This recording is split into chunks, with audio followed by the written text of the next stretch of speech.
Bueno, buenas tardes a todos. Bienvenidos como siempre a este nuevo mate jurídico. Estamos encantados de volver a tener a todos los colegas. Pedimos disculpas por haberlos hecho ingresar un poquito más tarde, pero estábamos esperando también la presencia del doctor Bienvenido Rodríguez Basalo, que con un temita de reuniones no pudo estar presente y dejó el saludo acá para el doctor Barraza, nuestro hoy acompañante en este mate, nuestro gran disertante. Y también les quiero decir que está presente con nosotros la directora del Instituto de Derecho Administrativo, la doctora Jimena Cardoso, conjuntamente con nuestras queridas disertantes de Derecho Administrativo, la doctora Lilian Bevilacqua, la doctora Lía da Costa Fontao, y también la estoy viendo acá Cecilia Garau, que es la rectora de la Universidad de Flores, que también nos suele acompañar siempre en nuestros mates jurídicos. Después voy a ir viendo a ver si me olvidé de alguien más, pero hoy los voy a ir saludando cuando vayamos pasando esto. Quiero decirles que estamos muy contentos de tenerlos por segunda vez al doctor Barraza con nosotros, una persona con tanto conocimiento y tan predispuesto a llevar ese conocimiento a los colegas, que cada vez que lo invitamos siempre nos dice que sí. Así que queremos agradecerle, doctor, desde la presidencia del Foro de Abogados de San Francisco Solano, hoy también con el Instituto de Derecho Municipal, que soy subdirectora, y ahora le paso la palabra a la doctora Jimena Cardoso para que salude a los colegas y le dé la bienvenida al doctor Barraza y comencemos con este mate jurídico. Bienvenidos a todos. Gracias, Alejandra. Bienvenidos a todos. La verdad es muy interesante esta charla del día de hoy. Es un tema bastante novedoso, bueno, que nunca hemos realizado este tipo de charlas y está bueno el interés de todos ustedes. El doctor Javier Barraza es un excelente disertante que siempre nos acompaña y sabe de la temática, hace una investigación siempre científica de los temas, que está bueno tener esa posición novedosa en las temáticas. Les agradezco a todos por estar el día de hoy, a Alejandra, que siempre hacemos actividades en forma conjunta, al foro, al Colegio de Abogados de Quilmes, que siempre, yo soy parte del Instituto de Derecho Administrativo, que siempre hacemos charlas y seguramente vamos a seguir coordinando actividades para los próximos meses. Después veremos la feria, es en julio, pero seguramente coordinaremos otras charlas. Bienvenido a todos los colegas. A la gente también que colaboran del foro, siempre también colaboran del colegio, y le damos la bienvenida al doctor Javier Barraza, es un especialista en la temática, y va a ser el tema de torturas psicológicas en el ámbito laboral, desde una visión de la jurisprudencia y la doctrina. Doctor, le damos la bienvenida y para que empiece con su disertación. Muchas gracias.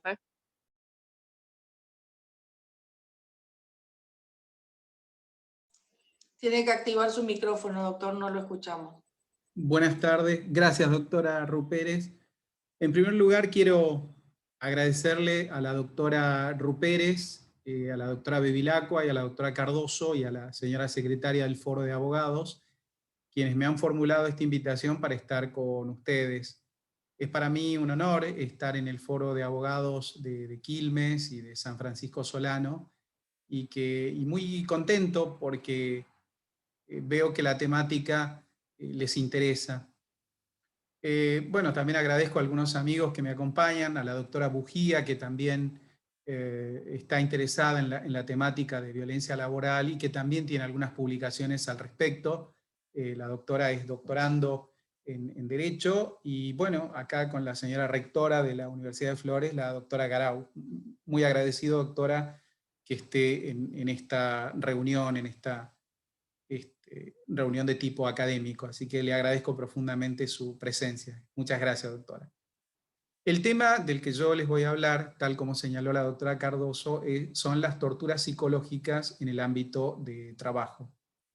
Yo voy a destinar el tiempo de esta exposición a 30 minutos a 45 minutos, en el que voy a exponer acerca del concepto de torturas psicológicas en el ámbito de trabajo, lo que mayoritariamente se conoce como mobbing, y luego voy a exponer acerca de las distintas denominaciones que se han esbozado, la espiral del móvil y algunas referencias acerca de la evolución jurisprudencial.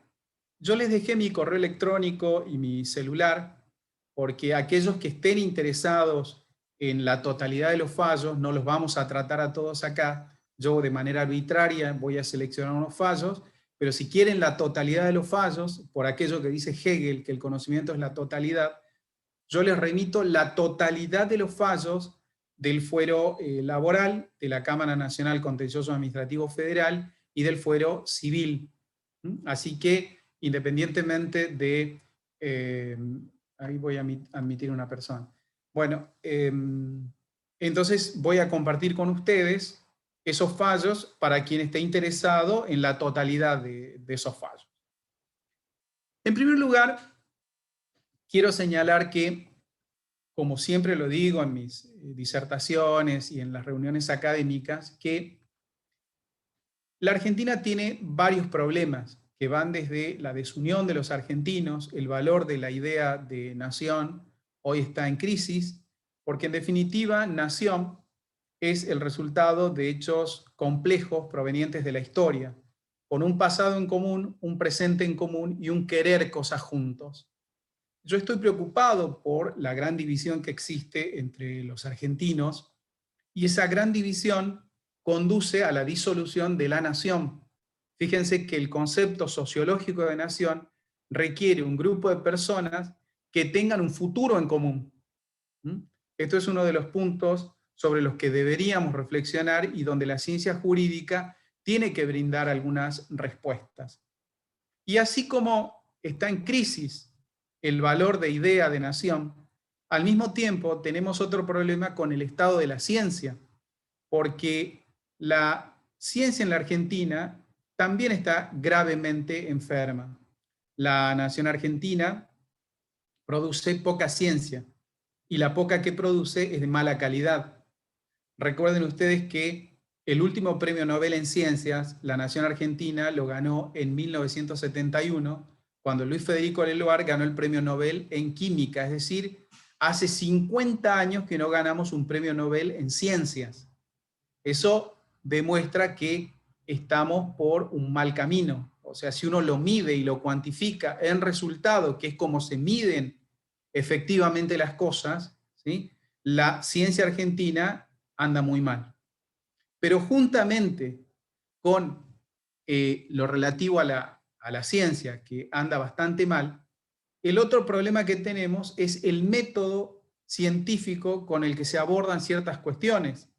Fíjense ustedes que en la mayoría de las cuestiones del derecho, el método que se utiliza es el método cualitativo, pero hay otro método que es el método cuantitativo, que permite medir, cuantificar, mediante cifras fiables, certeras y absolutas, el estado de una institución.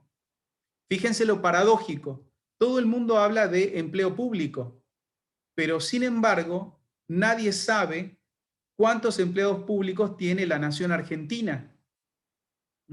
Eso es un punto que nadie lo sabe. Es un número que no se supo, no se sabe y no se va a saber. Producto, según entiendo, de la grave corrupción. Si ustedes le preguntan a cualquier científico que haya abordado el estudio del empleo público, háganle esta pregunta. ¿Cuántos empleados públicos tiene la nación argentina, la administración pública nacional? No se sabe. No lo podemos saber. ¿Cuántos asesores tiene el Senado de la Nación? No se sabe. En la provincia de Salta, en mi provincia, hubo que presentar un amparo para poder conocer el sueldo de los ministros de la Corte salteña. Eso demuestra un grave déficit democrático. Entonces, me parece a mí que en el ámbito de las ciencias jurídicas y en particular, bien, acá hago un pequeño paréntesis porque el señor Castro me señala esto. César Milstein fue argentino y ganó el premio Nobel en 1984. Es cierto lo que dice el señor Castro, el doctor Castro, pero hay que tener en cuenta algo. César Milstein se exilió en la Argentina en 1966, se nacionalizó británico y todos sus estudios los desarrolló en Gran Bretaña. Con lo cual, si ustedes quieren, lo podemos computar como un argentino más, o bien no lo podemos computar. Según mi criterio, yo no computaría a César Milstein como el último premio Nobel de la Argentina, pero ahí ya entramos en el terreno de cómo medir y cuantificar, ¿sí? Me parece muy importante lo que ha señalado el doctor Castro, ¿sí? Esto fue en 1984, pero tengan en cuenta esto. Milstein era de Bahía Blanca, ¿sí? Por un lado, se nacionalizó británico y a partir de la década del 70 él desarrolla todos sus estudios en Gran Bretaña. Y además estaba nacionalizado británico, con lo cual, desde mi perspectiva, entiendo yo que no vale computarlo como un premio de la ciencia argentina si él ya se había ido, ¿sí? Bien. Y acá dice el doctor Gómez, ¿qué tiene que ver la ciencia con el tema de hoy? Acá llegamos, doctor Gómez, le pido que me brinde unos minutos y llegamos, porque en el tema de la ciencia, el estudio de la violencia laboral ha sido hecho también con el método cualitativo. Por ejemplo, no conocemos, y esto es una respuesta a lo que señala el doctor Alejandro Gómez, es cuántas víctimas de violencia laboral tenemos en nuestro país. Este es otro número que bien se podría solucionar contando. Por ejemplo, no sabemos cuánta gente se suicida por un ámbito laboral perverso, ¿sí?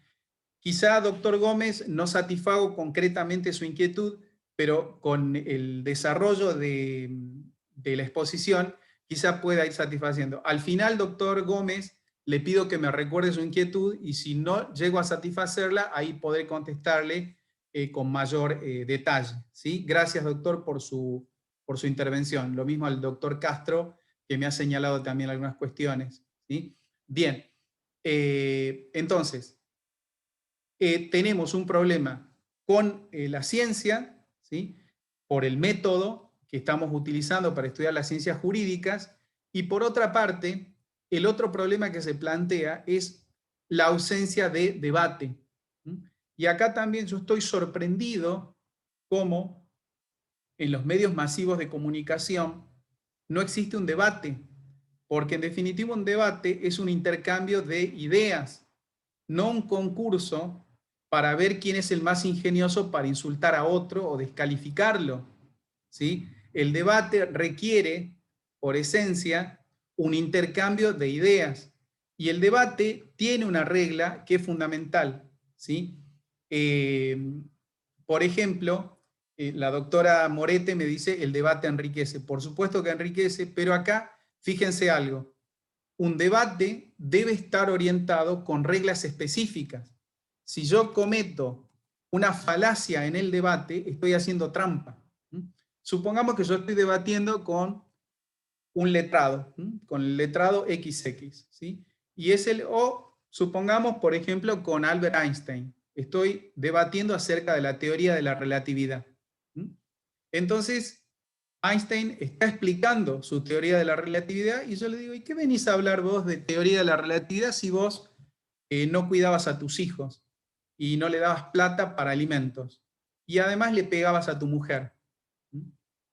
¿Estoy haciendo trampa en el debate? Porque es verdad lo que estoy diciendo, ¿eh?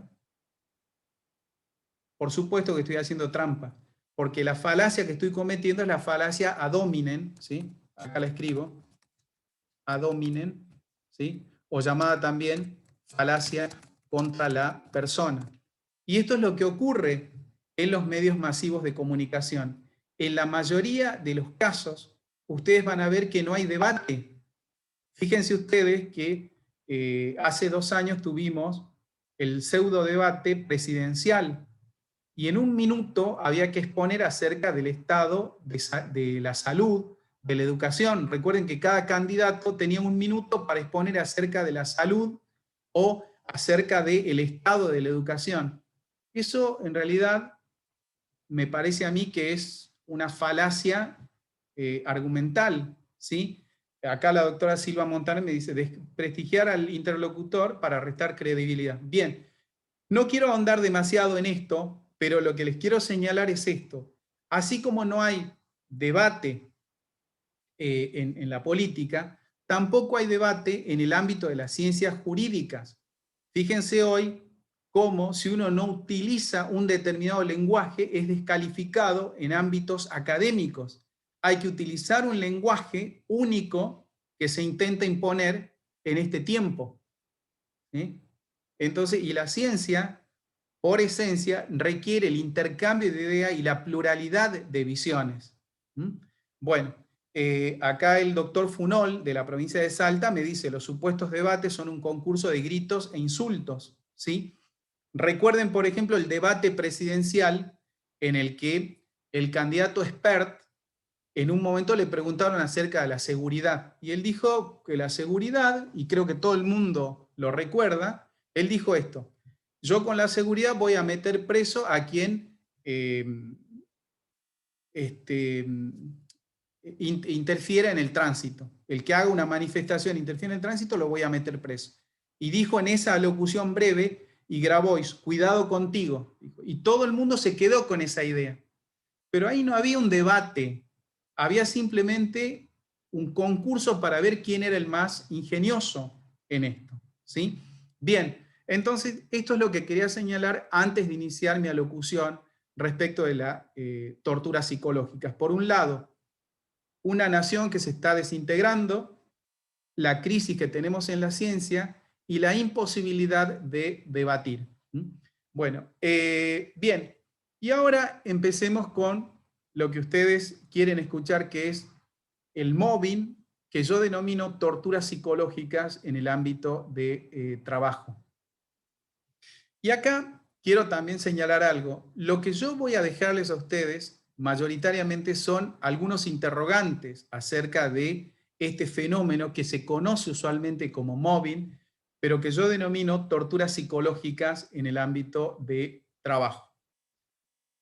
En primer lugar, se puede definir a las torturas psicológicas o mobbing como un padecimiento sistemático y prolongado que se infringe a una persona por otra persona o por un grupo de personas y que tiene por objeto cortar las redes de comunicación para lograr la huida del ámbito de trabajo. Las torturas psicológicas o el mobbing o el psicoterror o el acoso moral en el ámbito de trabajo es simplemente el corte de las redes de comunicación. Esto es lo esencial, el corte de las redes de comunicación. Esto quiero que quede claro, porque puede ocurrir que mi jefe me descalifique todos los días, me controle severamente, no me conceda ciertas cosas y me someta a un vejamen cotidiano, ¿sí? Pero lo esencial de las torturas psicológicas es el corte de las redes de comunicación. Esto lo pueden encontrar, los indicios de este corte de redes de comunicación lo pueden encontrar en esto, en la LIT, ¿sí? Es la lista de Lyman, se llama Lyman Inventory o lista de Lyman, ¿sí?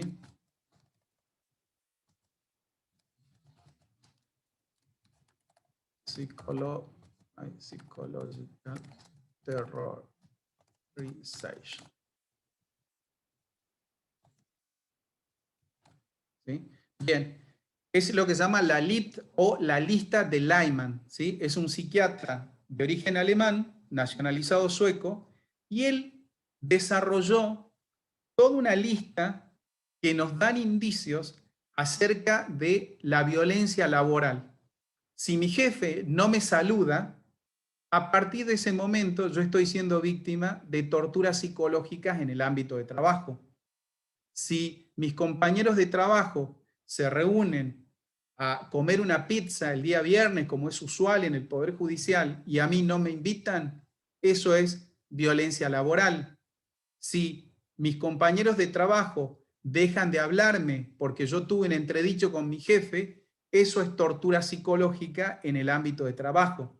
Por supuesto, si mi jefe me descalifica y me dice que yo soy un tonto, soy un estúpido, soy un idiota, también es tortura psicológica. Si mi jefe me llama insistentemente para controlarme por teléfono, me pregunta si voy al baño, cuántas veces voy al baño y empieza a preocuparse y a tener un hipercontrol sobre mi despliegue, a partir de ese momento yo estoy siendo víctima de violencia laboral. Si mi jefe no me concede lo que le concede a otros, eso es tortura psicológica.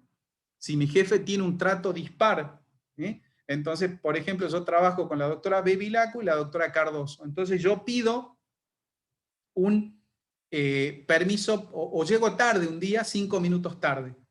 Y es de práctica que se tolere entre 5, o sea, 30 minutos de tolerancia por el tema de la pandemia. Un día llego 5 minutos tarde y mi jefe me dice, mira, el reglamento dice que vos tenés que llegar a las 8 de la mañana, yo te quiero mucho, pero te tengo que aplicar la sanción.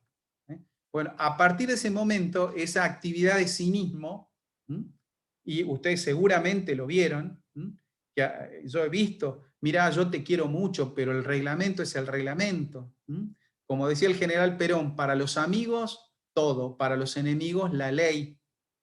Bien, entonces, si alguien no me quiere conceder algo y me quiere perjudicar, lo primero que puede hacer es aplicarle el reglamento, ¿sí? Aplicándole el reglamento, y yo bien le podría decir con cinismo, mirá, yo estoy aplicando el reglamento, no estoy haciendo ni más ni menos de lo que tengo que hacer. Pero todos llegan 5 minutos tarde, hay tolerancia, ¿sí? Bien, entonces, el corte de las redes de comunicación, y ustedes tienen la lista de Lehman con una serie de indicios que nos permitirían detectar la violencia laboral o torturas psicológicas en el ámbito de trabajo. Hay una serie de denominaciones que conviene despejar en esta problemática. Ustedes tienen, en primer lugar, el término mobbing. Es el más conocido de todo. Algunos le dicen moving, pero bueno, el correcto inglés es mobbing, ¿sí? Bien. El mobbing viene del término en inglés mob, que quiere decir acosar u hostigar. Pero este término se utiliza cuando un grupo de fuertes acosa a uno débil, ¿sí? O sea, un grupo de fuertes hacia un débil. Hacia un débil. En este caso, perdón, voy a conectar la notebook que se me está acabando la batería, perdón.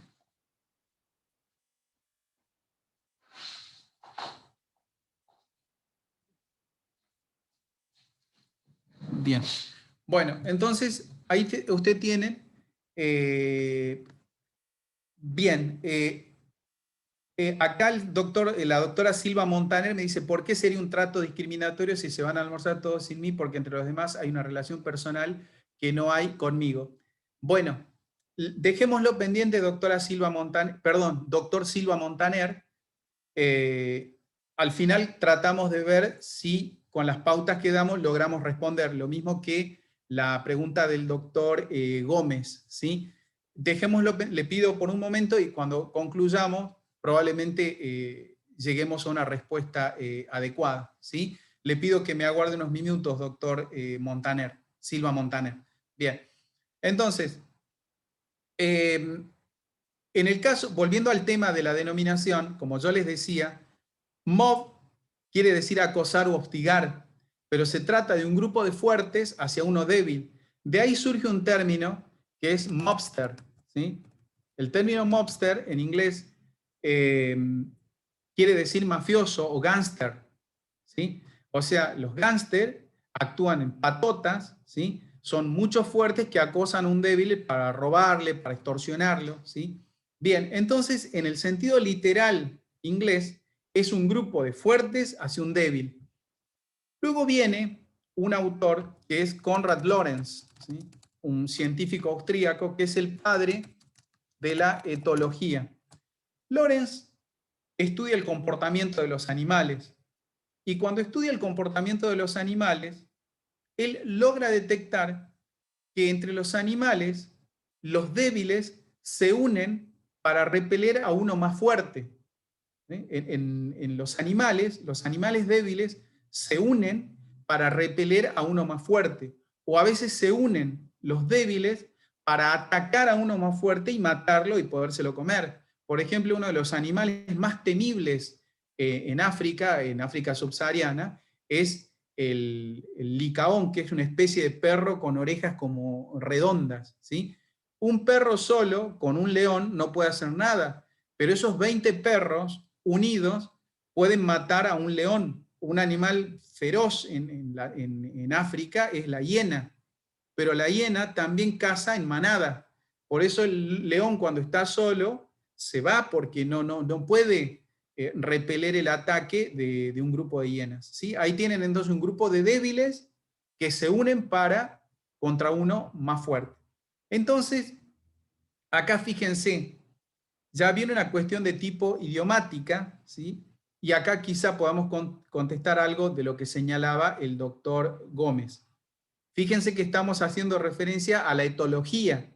¿Qué tiene que ver la etología con una charla sobre violencia laboral? ¿Sí? Les dejo pendiente eso. Bien, porque fíjense que Lorenz, cuando concluye sus estudios, dice, los seres humanos reproducimos conductas animales. Y sobre la base de los estudios de Lorenz, viene otro autor que es Lehmann. Lehmann, hacia la década del 90, estudia el comportamiento en los ámbitos laborales y en ese ámbito laboral él ve un tipo de violencia. Pero como él no sabía cómo denominar esa violencia que detectaba en los ámbitos laborales, tomó de la etología el término mobbing. Eso lo hace en un congreso de Hamburgo en 1990. Fíjense ustedes la ensalada que tenemos ya de idiomas, ¿sí? Porque en el idioma inglés lo que hace Lorenz es invertir el sentido. Y después Lehmann no sabía cómo denominar a esto, entonces lo denomina mobbing, ¿sí?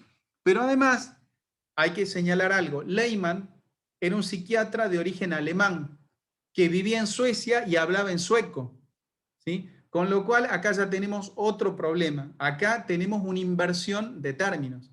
Entonces, teniendo en cuenta esto, teniendo en cuenta esta ensalada de conceptos, yo lo que pienso es que puede ser que el idioma inglés sea un idioma práctico, que el idioma alemán sea un idioma riguroso, exacto, que el idioma francés sea elegante, que el idioma italiano sea gracioso o el ruso melancólico y profundo. Pero yo creo, sin lugar a dudas, que el idioma castellano es el idioma que con mayor precisión refleja los confines y profundidades del alma humana. Entonces, ¿cómo es posible que sigamos tomando del idioma inglés, un idioma que es mucho más rudimentario que el idioma castellano, un término que ni siquiera refleja la verdadera problemática? Porque la gente en los ámbitos laborales se enferma, se muere y algunos se suicidan por ámbitos laborales perversos. Entonces, esto no es un mero acoso o un mero mobbing, es mucho más. Por eso, desde mi concepción, estamos en presencia de torturas psicológicas en el ámbito de trabajo. Y si no les gusta esta denominación, deberíamos buscar en el idioma castellano una denominación que refleje la verdadera problemática. Fíjense que esta problemática ni siquiera tiene una denominación adecuada. Cuando uno logre por lo menos decir, bueno, esto se llama de esta forma, vamos a dar el primer paso. Ni siquiera tenemos una denominación adecuada. Y así como en las ciencias biológicas, quien describe una enfermedad lleva por nombre esa enfermedad la persona que la describe, en la problemática de las torturas psicológicas no tenemos una descripción adecuada de este fenómeno. Entonces, el aporte que podemos hacer nosotros como juristas es describir, ¿sí?, cómo se da esta problemática y al mismo tiempo denominarla correctamente. Nosotros estamos discutiendo de algo, de mobbing, y en realidad esa denominación lo que hace es encubrir y ocultar el verdadero fenómeno. Y para contestar un poco a la inquietud del doctor Gómez en esta primera etapa, ¿sí?, como dice el doctor Funol, que es minimizar negar o restarle importancia. Yo creo que eso es lo que estamos haciendo al denominar esto móvil. Y respecto a usted lo que planteaba doctor Gómez, fíjense usted algo que me parece esencial. Cuando Lorenz gana el Premio Nobel de Medicina en 1973, él lo gana por el estudio en el comportamiento de los animales. Y esto generó en la Academia Sueca un gran problema, porque dijeron, ¿cómo le van a dar el Premio Nobel de Medicina a una persona que estudia el comportamiento de los animales?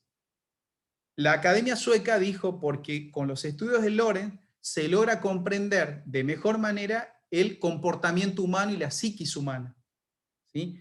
Y luego en 1990, 17 años después, Lehmann tomó el concepto, ¿sí?, para poder definir esa violencia que él no sabía cómo describir. Y con los estudios de Lorenz es que estamos discutiendo, han sido los inicios de esta problemática en la que muere tanta gente. Quizá eso pueda contestar parcialmente, doctor Gómez, a su inquietud, ¿sí? Bien, vamos a seguir avanzando, doctor. Me interesa mucho su aporte, así que bueno, vamos a tratar de ir satisfaciendo su inquietud, doctor, ¿sí? Bien, entonces, el primer problema que tenemos es la denominación. Pero además de tener una denominación inexacta de este fenómeno, el otro problema es que se confunde esta denominación con otras problemáticas. Tenemos, por ejemplo, una problemática muy particular que es el burnout, ¿sí?, o el síndrome del quemado. A veces hay actividades que exigen de la persona altos niveles de concentración. En ese caso, por ejemplo, un ejemplo típico, el croupier de un casino, ¿sí? El croupier de un casino, ustedes saben que el croupier reparte las fichas y al mismo tiempo hace operaciones matemáticas mentales. Pero la persona al cabo de 20 a 30 minutos se agota, ¿sí? Entonces hay que reemplazarlo. Esa persona no está sometida a una violencia laboral, sino que por la naturaleza de la actividad, esa persona lo que ocurre es que llega a un agotamiento mental, ¿sí? Es lo que nosotros decimos en la Argentina, el síndrome del quemado. Bien, entonces el que no puede razonar, entra en estado de depresión, tiene escasa atención, tiene similares características que el que está deprimido, pero la causa de esa depresión es consecuencia de la naturaleza de la actividad, ¿sí? Entonces no hay que confundir torturas psicológicas o mobbing, si ustedes lo quieren llamar en inglés, con el síndrome del burnout. Hay otro concepto que es el bullying, ¿sí? El bullying es la violencia para los ámbitos escolares. Y originariamente la violencia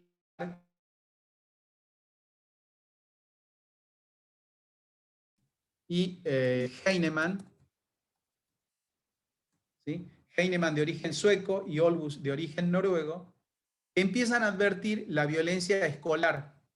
Originariamente esa violencia la llamaron mobbing, pero rápidamente se dieron cuenta que no era un concepto adecuado para definir la violencia física que sufrían los escolares en sus ámbitos. Y por eso los autores escandinavos, sobre todo Peter Paul Heinemann y luego Dan Olbus, denominaron a la violencia en el ámbito escolar bullying. Pasaron a un concepto que define mejor la violencia escolar, porque fundamentalmente la violencia escolar es una violencia física.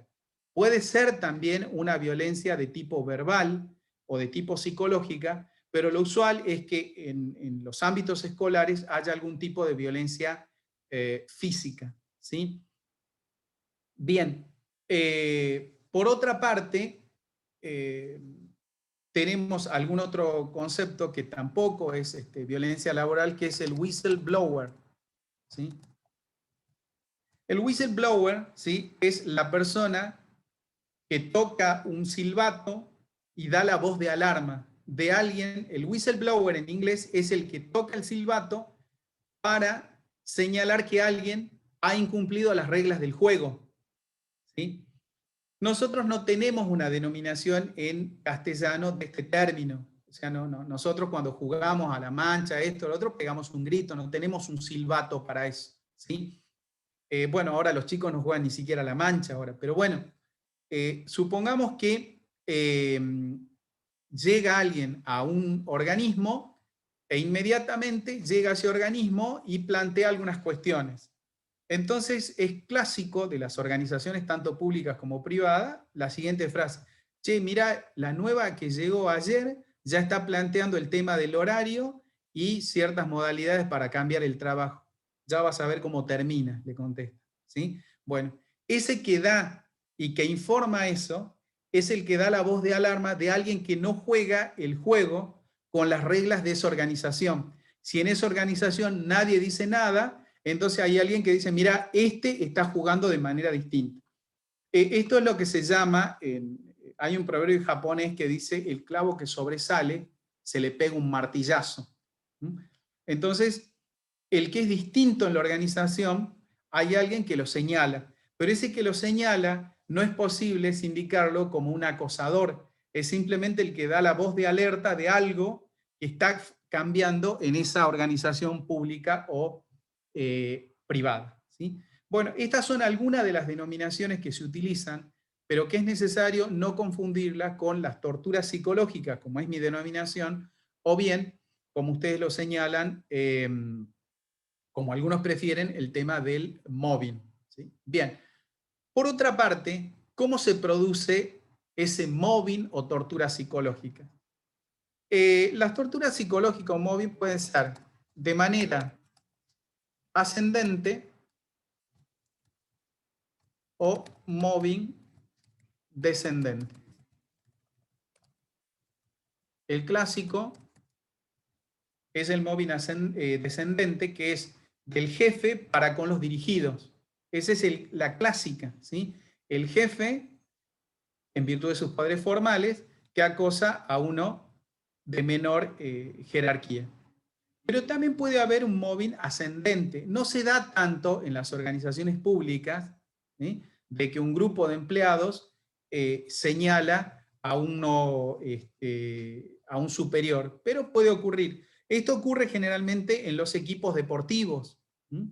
En los equipos deportivos, seguramente ustedes habrán visto que los jugadores no quieren jugar o los jugadores echaron al técnico, ¿sí? Eso también es violencia laboral, ¿sí? O conocido como mobbing ascendente, de los dirigidos hacia la autoridad del equipo. No se da tanto en el ámbito de la administración pública o de una organización privada, sino que se da usualmente en los equipos deportivos. En el fútbol ustedes pueden ver casos como, para dar un ejemplo, incluso lo pueden ver en YouTube, el caso de Ricardo Lavolpe, que en su momento fue director técnico de Boca Juniors, ¿sí? Hay un video que dice la cama a Lavolpe, cómo los jugadores echaron a Lavolpe. Ahí tienen un caso, ¿sí?, de mobbing ascendente. Pero además puede haber otra tortura psicológica que es horizontal, ¿sí? Esta es entre pares, ¿sí? Acá vamos a intentar contestar a la pregunta que nos señalaba una colega y nos decía, perdón, el doctor Silva Montaner, que nos decía, bueno, pero si yo me reúno a comer con mis amigos de la oficina y no invito a una persona, ¿por qué yo voy a estar cometiendo violencia laboral? Bien, supongamos que yo me reúno con mis amigos, efectivamente, porque son amigos míos, y me reúno en mi casa a festejar el bautismo de mi hija. En ese caso, me parece a mí que es una fiesta privada y donde yo invito a quien yo quiero. Invito a 2 amigos y a los otros no lo invito porque no tengo buena onda con los otros. En ese caso no hay problema. Creo que no estamos en presencia de una violencia laboral. Pero siempre hay reuniones que es en virtud del trabajo para potenciar la camaradería, se reúnen los compañeros del trabajo a comer un asado y se reúnen todos los compañeros del trabajo. Entonces, en ese caso, si a mí no me invitan y es una reunión para fomentar la camaradería de una organización y a mí no me invitan, esa reunión yo entiendo que es una reunión tendiente a generar violencia en el ámbito de trabajo. Por ejemplo, el día viernes vamos a ir a comer todos una pizza, en Las Cuartetas o en Guerrín, vamos a ir a comer y todos los chicos de la oficina van a ir y a mí no me invitan. Y después el que organizó la fiesta dice, mira, yo no tengo onda con Javier Barraza, ¿por qué lo voy a invitar? Lo tiene que invitar porque es en virtud del trabajo y porque si usted lo hace, está generando violencia laboral. O sea, si usted lo hace en virtud del trabajo y es como consecuencia de que se quiere acomodar, quiere caer simpático en el grupo, habrá miles de móviles que uno lo hace porque cuántas veces hemos visto gente que organiza eso porque quiere ser simpático del grupo, ¿sí? Bueno, habrá que analizar el caso concreto, pero si se organiza la fiesta en virtud del trabajo y a mí no me invitan, esa fiesta es demostrativa de la violencia laboral. Ahora bien, si usted tiene su cumpleaños, el cumpleaños es una cuestión eminentemente privada y usted invita a 2 o 3 personas, o bueno, puede ser que también, aunque yo no lo creo, yo con los dedos de la mano tengo mis amigos, ¿sí? El que es amigo de todos no es amigo de nadie. Bueno, si ese es amigo de todos menos de uno, es un falso para mí, pero bueno, ya es una apreciación eminentemente personal. Yo entiendo entonces que se puede diferenciar una fiesta de carácter privado, como puede ser mi cumpleaños, de una fiesta de carácter laboral o una reunión de carácter laboral, ¿sí? Si nos reunimos los viernes, los compañeros de trabajo, viene otro, hay que formularle la invitación, ¿sí? Si no es un dato indicativo de la violencia laboral. Según mi criterio, tengan en cuenta además que yo he recibido muchas críticas por esto y en definitiva, de hecho a mí me consideran un exagerado porque dicen no existen las torturas en el ámbito de trabajo, eso se abolió con la asamblea del año 13. Entonces, de hecho, confieso también y admito que puede ser que mi posición sea extremadamente exagerada en algún punto, ¿sí? Simplemente les doy mi opinión, tampoco es mi idea convencerlos de nada, porque la evidencia no modifica lo que pensamos, porque desde las neurociencias también hay otro fundamento. El ser humano, más que la evidencia y la verdad, lo que le interesa es sobrevivir y pertenecer a una tribu. Esto desde la neurociencia.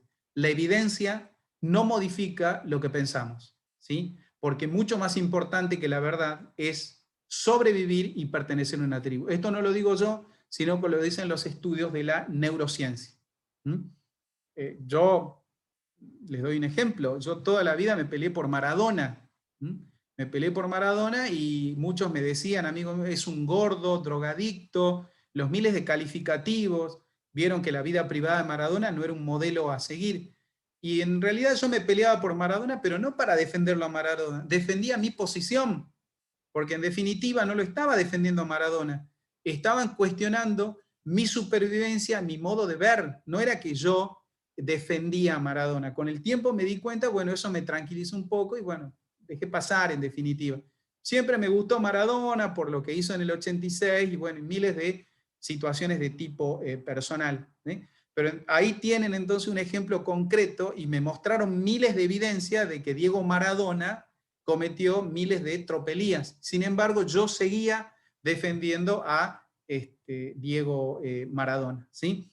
Bien, y miles de personas que también le muestran cómo salió desnudo de un hotel de Caballito, cómo se drogaba, cómo tenía hijos y no los reconocía. En su momento el hijo, bueno, ahora reconocido por años, estuvo sin reconocerlo y él no lo saludaba. No obstante eso, fíjense, el doctor Barraza es un necio porque no reconocía la inmoralidad de esa persona. Pero en definitiva era que yo defendía mi idiosincrasia, mi perspectiva, mis prejuicios, mis valores, ¿sí?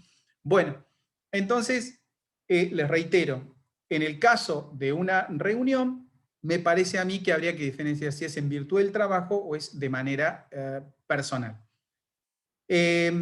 En el caso de la violencia en sentido horizontal, la violencia también puede ser de pares. O sea, yo estoy en un grupo y son los pares los que intentan expulsarme de un grupo, ¿sí? No es el jefe, sino los pares. Yo he conocido y he atendido casos, sobre todo de amigas mías, algunas amigas que han trabajado en el mundo del modelaje, y una vez que terminó su vida en el modelaje, que es una vida útil muy corta, ingresaron en la vida laboral.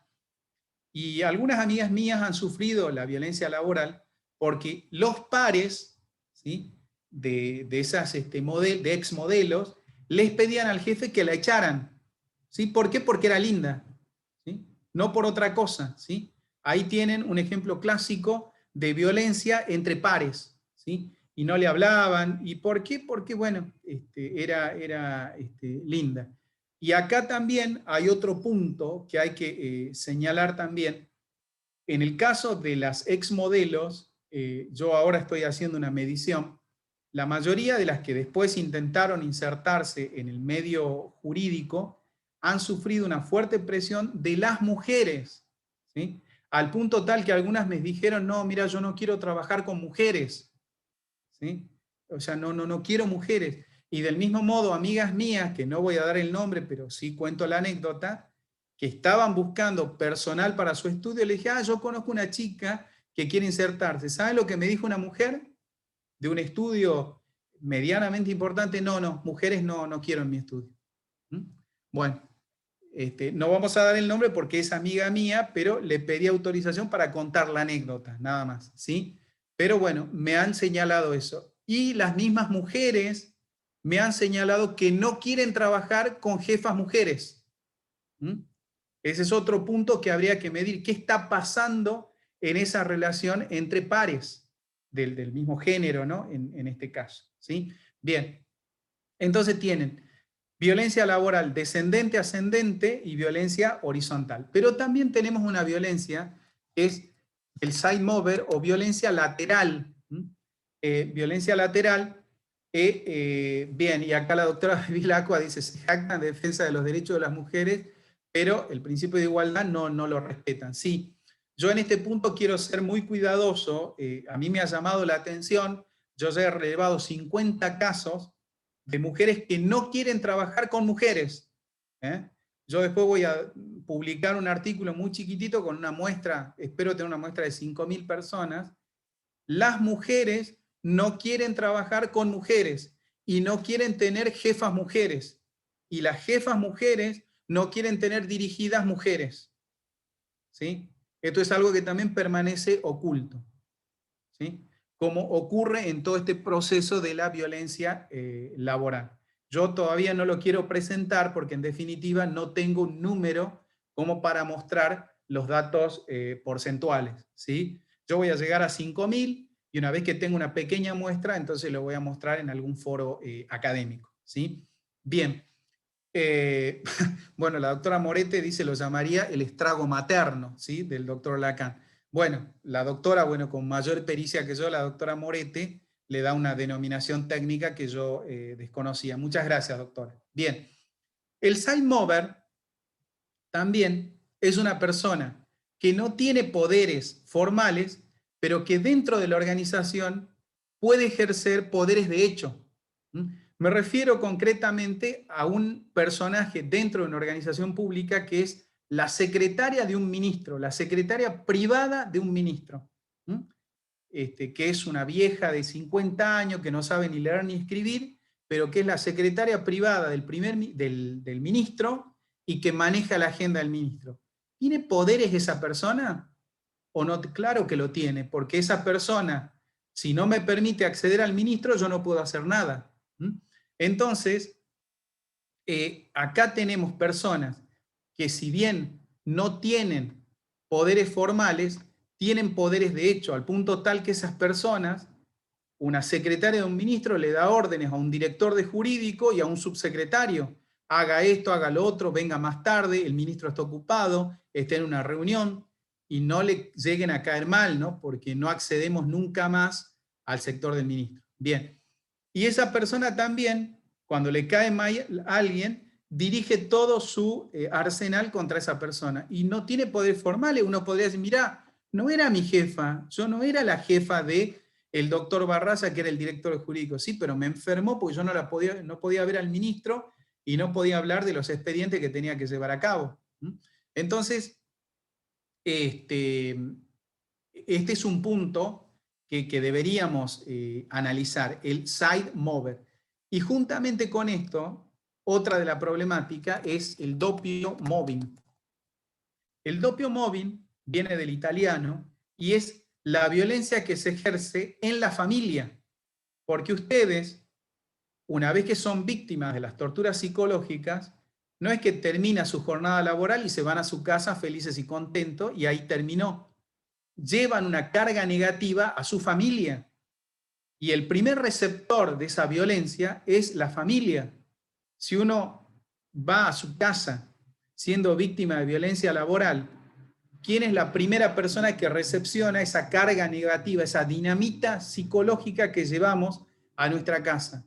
Nuestra mujer, o bueno, nuestro marido y nuestros hijos.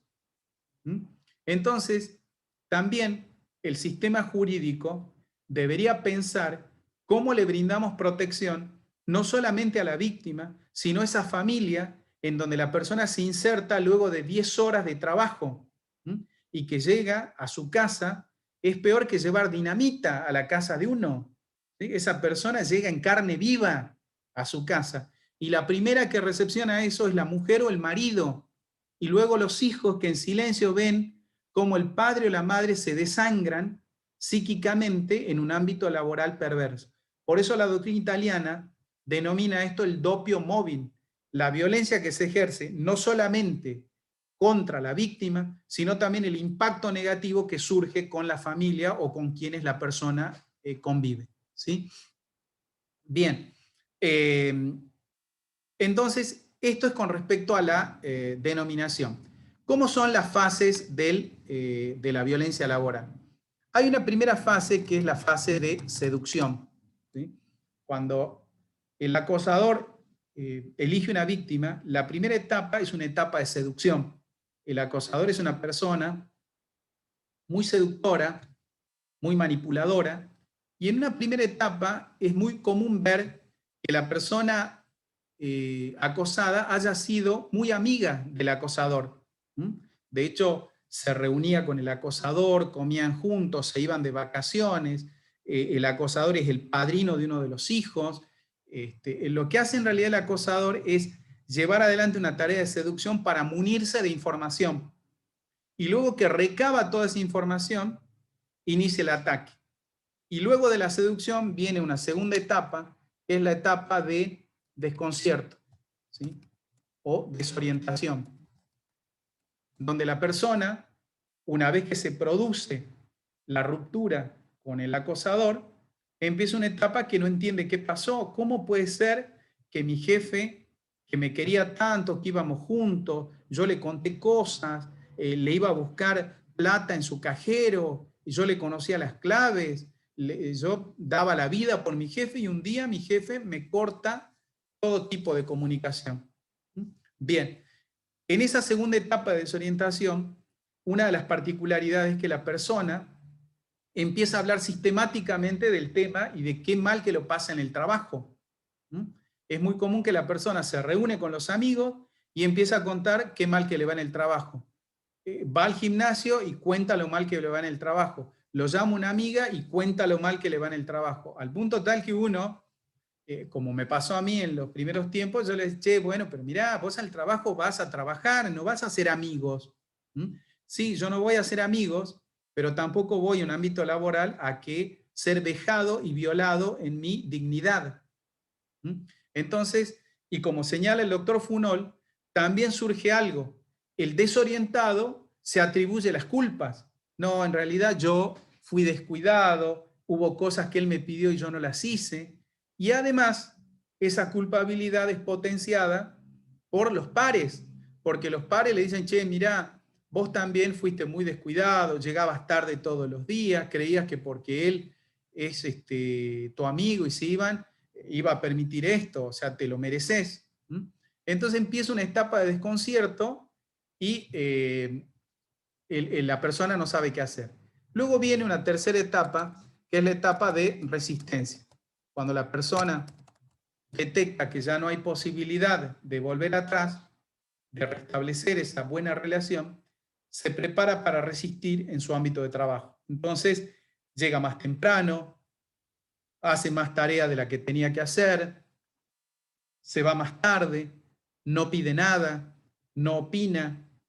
En algunos casos se lleva la comida, todos salen a comer afuera, se toman una hora para comer, él se lleva un sanguchito o un tupper y come en su lugar de tareas, ¿sí? La etapa de resistencia. Y finalmente viene una última etapa, que es lo que se llama la espiral de las torturas psicológicas, o la espiral del mobbing. La última etapa es la etapa de la huida del trabajo. Esta es la etapa en la que la persona percibe que ha sido víctima de violencia laboral. Este es un fenómeno sigiloso, secreto, no hablado y de difícil detección. La persona se da cuenta que fue víctima de violencia laboral cuando está gravemente enferma, cuando se deprime, cuando empieza a tener problemas hormonales, en el caso de las mujeres, disfunciones hormonales, disfunciones con los periodos femeninos, alergias, sudoración, insomnio, diarreas, dolores estomacales, pérdida del cabello, pérdida de la concentración, bueno, en algunos casos vómitos continuos, bueno, una serie de disfunciones que la persona sufre por esos ámbitos perversos, ¿sí? Esto es lo que se llama espiral de la violencia laboral. Bien. Yo les voy a dar ahora algunas pautas de algunos fallos de la jurisprudencia. Va a ser algo muy arbitrario, teniendo en cuenta fundamentalmente que, en definitiva, la jurisprudencia es mucho más copiosa. En primer lugar, lo que les quiero señalar es que el caso más famoso es un caso del año 2005, que es el caso Dufay. Dufay es un fallo del Tribunal Superior de la provincia de Río Negro, en el que por primera vez se admite el mobbing, lo que yo denomino torturas psicológicas. Sin embargo, la problemática es anterior, porque hay un caso del año 2000 de la Cámara Civil, el caso Plaut, Mónica Plaut, ¿sí? De la Cámara Civil. En ese caso no se habla de violencia laboral. Yo me comuniqué con la secretaria de la sala de la Cámara Civil y ella me señaló que en ese momento habían detectado este tipo de violencia, el acoso, pero ellos no conocían la denominación. Sin embargo, condenan al Hotel Alvear a abonarle una indemnización. Yo quise comunicarme con la señora Mónica Plaut, me conecté con ella, le pedí una entrevista a los efectos de poder obtener el testimonio de ella, y ella en una primera etapa me dijo que sí. Cuando íbamos a encontrarnos para poder encontrarnos en la entrevista, porque me interesaban los efectos científicos, la señora Mónica Plau me dijo que no, que por indicación de su profesional no podía brindar una entrevista de este calibre, ¿sí?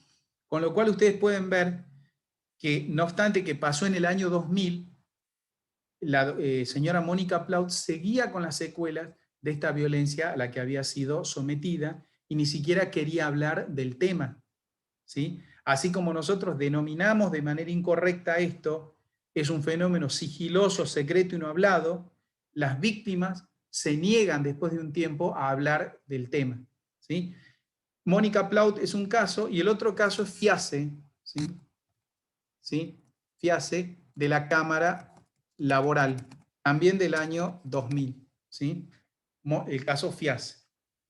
En el caso Fiace de la Cámara Laboral, si bien no se admite la violencia laboral, lo importante de ese caso es que el doctor Capón Filas analiza por primera vez en un voto en disidencia la violencia laboral. Se trataba de una persona que le habían ordenado investigar algo y la empleadora dijo que la señora Fiace era una propagadora de intrigas y de zozobras en la organización.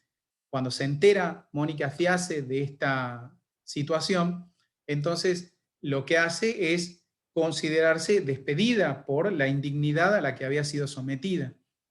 La empleadora entonces fue condenada a pagar una indemnización por el despido, pero no se le hizo lugar por la violencia laboral. Sin embargo, el caso es muy importante porque por primera vez se analiza lo relativo a la violencia laboral. Y luego en el año 2005, con el caso Dufay, por primera vez se admite el mobbing o violencia laboral. Podríamos decir lo más importante del fallo es que en definitiva el fallo admite la violencia laboral. Lo cierto es que de ese fallo, el caso Dufay, hay 7 citas de material, ¿no? Pero de esas 7 citas, 6 corresponden a citas de internet, de revistas de difusión masiva, es decir, como citar un diario.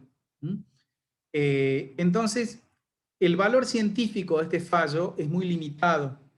Solo hemos encontrado en ese fallo, en el caso de Dufay, un solo artículo que corresponde a un artículo de la doctora Assad que fue publicado en la revista jurídica La Ley, que sí es una revista científica.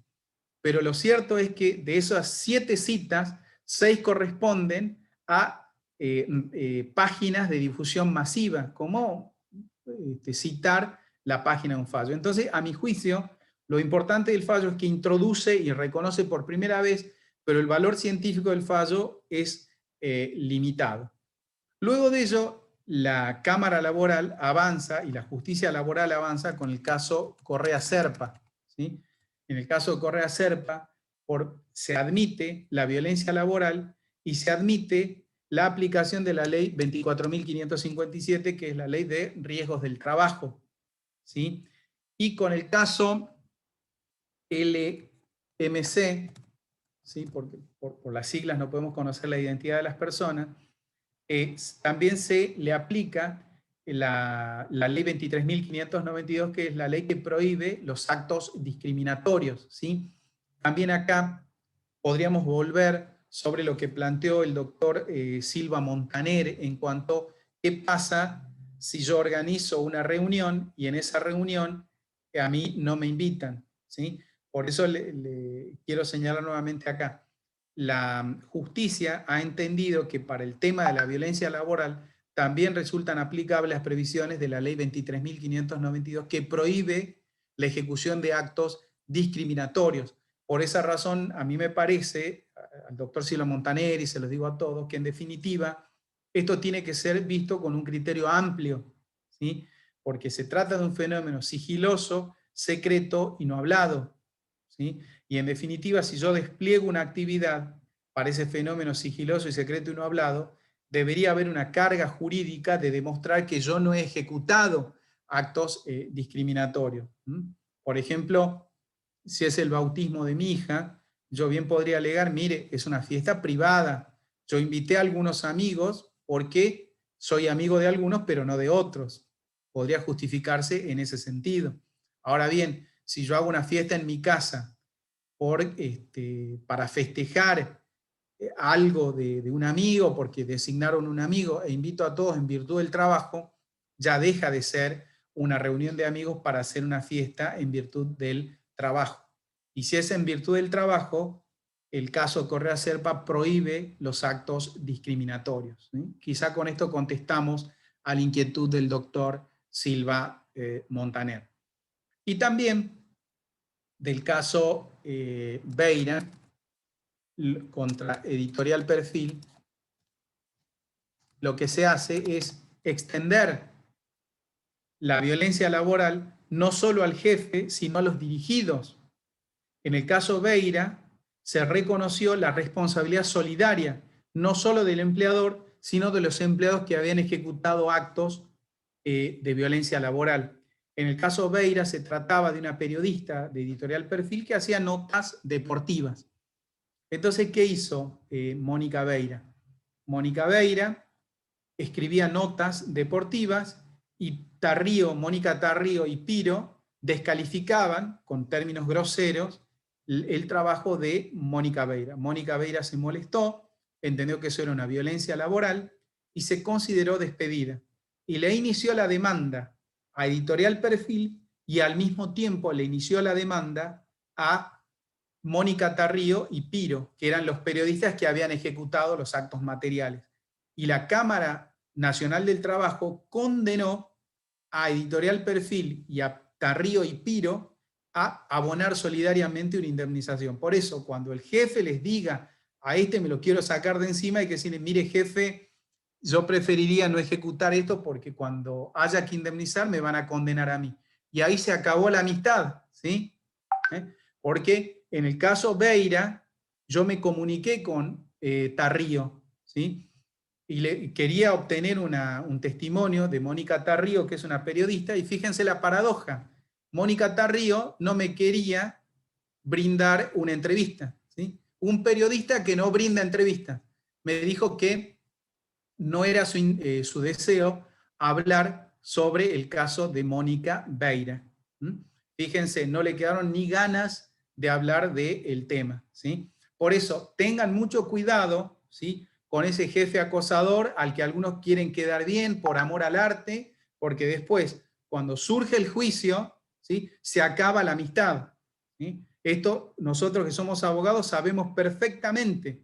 Cuando se produce el juicio, se acabó la amistad. Entonces, che, José, vos hiciste esto, pero vos me lo mandaste. Yo, si voy a un juicio, yo mirá que tengo que decir tal cosa. Somos amigos, te quiero mucho. Siempre esa frase vacía de contenido. ¿Qué quiere decir te quiero mucho? ¿Sí? En un ámbito laboral. Yo voy a trabajar, voy a tener un vínculo cordial, pero no es que quiera a la gente. ¿Qué me quieren decir cuando te quiero mucho y sos mi amigo? Yo con los dedos de la mano cuento a mis amigos, ¿sí? Entonces, este es también otro tema que hay que analizar, el valor de las palabras. La palabra vale. Lo que pasa es que en la Argentina está tan desvalorizado que yo le digo a uno amigo, te quiero mucho al otro, le digo a una chica te quiero, tengo una relación íntima y después me voy, la dejo abandonada. Entonces, son estas cuestiones que en definitiva es lo fraudulento que somos en la vida cotidiana, en la vida laboral, en la vida colectiva, ¿sí? Bien, y por último, la jurisprudencia en el caso Herrán Vargas y en el caso Mónica Tomás limitó la violencia laboral. Eso con respecto a la violencia laboral en términos cualitativos. Yo ahora les voy a dar algunos datos de tipo cuantitativo para que ustedes simplemente vean cómo también los números nos brindan alguna pauta. La Cámara Laboral, la Cámara Contencioso Administrativo, la Cámara Civil y la Corte han pronunciado 197 fallos. De esos 197 fallos, el 97,96 corresponde al fuero laboral. Y acá podemos hacer una afirmación. La gran construcción, el gran aporte de este tipo de violencia ha sido la justicia laboral. Y fíjense la paradoja. El máximo empleador es el Estado. Y sin embargo, en la Cámara Contencioso Administrativo Federal solamente detectamos 2 fallos. Uno podría decir con los números, acá viene la observación que nos hizo al inicio un compañero que nos decía, mire, Milstein era argentino y ganó el premio, ¿sí? Entonces lo podríamos computar como argentino y decir desde 1984. Esa podría ser un tipo de análisis. Y acá también yo podría decirle también con un tipo de análisis, mire, en la administración pública no hay violencia laboral, si hay solo 2 casos en 20 años. Y todos ustedes saben que eso es una cifra cínica. La gente tiene miedo de iniciar una acción en el ámbito del empleo público. Entonces, fíjense cómo se oculta y cómo el número puede ser distorsionado, ¿sí? Entonces, ahí tienen un primer número. El otro punto es en cuanto a las acciones que fueron admitidas y las que fueron rechazadas. Las acciones que fueron admitidas respecto de la violencia laboral han sido 105, es decir, el 53,29% corresponde a acciones que se iniciaron como un despido, pero que también incluyeron la violencia laboral y la justicia reconoció en el 53,29% de los casos. En el 92 casos, es decir, el 46,70%, la justicia rechazó esto, ¿sí? Bueno, mayoritariamente entonces se está reconociendo este tipo de violencia. En cuanto a hombres y mujeres, acá también es un dato muy importante. En el 61,42% de los casos, las víctimas de violencia laboral son mujeres, 61,42% de los casos. Y los hombres, un 38,57% de los casos, ¿sí? Acá ustedes pueden ver también un dato cuantitativo, ¿sí? Porque a mí me parece importante medir y cuantificar, porque cuando se hace referencia a la violencia laboral, deberíamos regular un tipo de violencia para las mujeres específicamente, porque en el caso de las mujeres, la violencia, el acoso sexual es seguido de la violencia moral. Cuando una mujer es víctima de violencia, de acoso sexual, y ese acoso no prospera, porque el hombre no puede acceder, a partir de ese momento, ante la frustración de eso, se inicia la violencia de tipo laboral. Entonces, deberíamos regular algún tipo penal, algún tipo de violencia para esta circunstancia específica para las mujeres, que son mayoritariamente las víctimas. Así como yo les decía, estoy tratando de medir por qué las mujeres no quieren trabajar con mujeres y ni quieren tener jefa, ni quieren dirigir. Bueno, del mismo modo acá les muestro la cifra. Mayoritariamente las víctimas de violencia laboral son las mujeres, en un 61,42% de los casos. En este sentido, primero viene el acoso sexual y si no prospera, viene el acoso laboral. Entonces, este es un punto que deberíamos combinar lo penal y lo laboral, ¿sí? Y ahí tienen ustedes la cifra, 61,42%. Pero ustedes van a ver que las leyes que regulan esto no plantean esta problemática. ¿Qué están haciendo entonces las leyes? ¿Sí? Y también con esto contesto a esta inquietud de qué tiene que ver la ciencia con la violencia laboral, porque mediante un mecanismo, un método científico adecuado, podemos orientar nuestros estudios en un determinado sentido, ¿sí? Espero estar contestando a la inquietud de algunos de los que nos acompañan hoy. Por otra parte, un punto que también es importante es el tema de cuáles son los temas tratados, ¿sí? ¿Qué es lo mayormente tratado? Lo mayormente tratado es el hostigamiento, el maltrato verbal, la desjerarquización y la modificación de tareas. El hostigamiento es lo que mayormente se revela en este caso. Mi jefe me controla continuamente, me insulta, ¿qué estás haciendo? ¿Por qué llegaste tarde? Javier, te llamo, por una clásica también, te llamo porque estaba preocupado que no llegabas, me estaba preocupando. ¿De qué te estabas preocupando? Esa es otra mentira, ¿sí? ¿Por qué no decimos, en virtud de las facultades de control, quiero que me informes por qué llegas tarde, pero no me vengas con esa hipocresía? Estaba tan preocupado, nos estábamos preocupando por vos que no llegabas a horario. Esto es lo que en definitiva indigna. Entonces, si a mí me tienen que controlar, por supuesto, yo quiero ser controlado porque soy una persona ética y me considero transparente, yo no tengo nada que ocultar. Pero a mí no me vengan con esa hipocresía, me estaba preocupando de que estábamos tan preocupados que no llegabas tarde. Dice, no vas a hacer nada, ¿sí? Al respecto, ¿sí? ¿Qué preocupado de que me querés controlar, ¿sí? Y aplicarme una sanción si me estás persiguiendo. Entonces, esta situación de hipocresía y lo que mayormente ocurre es el hostigamiento. El hostigamiento representa el 26,39% de los casos. El maltrato verbal, el 21,31%. La desjerarquización, el 8%. Y la modificación de tareas también el 8,12%. Porque a veces que a mí me modifiquen las tareas es un dato indicativo de la violencia laboral. Aún el ascenso puede ser violencia laboral, porque en el caso de Ufey, a Mónica Dufey la ascendieron a un cargo para el que no estaba preparada, ¿sí? Imagínense, yo soy abogado y a mí me designan director general de administración. Y yo no sé hacer liquidación de sueldos. Entonces me ascienden para un cargo con el objeto de hostigarme y liquidarme.